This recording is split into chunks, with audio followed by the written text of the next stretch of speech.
ನಮಸ್ಕಾರ ಸ್ನೇಹಿತರೆ, ಇದನ್ನು ಕಾಶಿ ಗಿಡ, ಕಾಕಿ ಗಿಡ ಅಥವಾ ಗಣಿಕೆ ಗಿಡ ಅಂತ ಕರೀತಾರೆ. ಇದು ಆರೋಗ್ಯಕ್ಕೆ ತುಂಬ ಒಳ್ಳೆಯದು.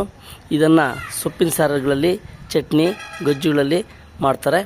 ಬಾಣಂತಿಯರಿಗೆ ಈ ಸೊಪ್ಪಿನ ಸಾರನ್ನು ಮಾಡಿದಾಗ ಮಕ್ಕಳಿಗೆ ಬೇಕಾಗಿರ್ತಕ್ಕಂಥ ಹಾಲು ತುಂಬ ವೃದ್ಧಿಯಾಗುತ್ತೆ ಅನ್ನೋ ಒಂದು ಜನಪದ ನಂಬಿಕೆ ಇದೆ.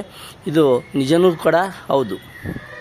ಅಷ್ಟೇ ಅಲ್ಲ, ಈ ಗಿಡದಿಂದ ನಮಗೆ ಸಾಕಷ್ಟು ಆರೋಗ್ಯಕ್ಕೆ ಉತ್ತಮವಾಗಿರ್ತಕ್ಕಂಥ ಅಂಶಗಳು, ಔಷಧಿ ಗುಣಗಳಿದ್ದಾವೆ. ಅದಕ್ಕೆ ಇಂತಹ ಗಿಡಗಳನ್ನು ನಾವು ಪಾಟ್ಗಳಲ್ಲೇ ಬೆಳೆಸಿ ನಮಗೆ ಸೊಪ್ಪಿನ ಸಾರು ಮಾಡುವಾಗ ಇದನ್ನು ಬೆರಕೆ ಸೊಪ್ಪನ್ನಾಗಿ ಮಾಡಿ ನಾವು ಉಪಯೋಗಿಸ್ಬೋದು. ನಮ್ಮ ಆರೋಗ್ಯಕ್ಕೆ ತುಂಬ ಒಳ್ಳೆಯದು.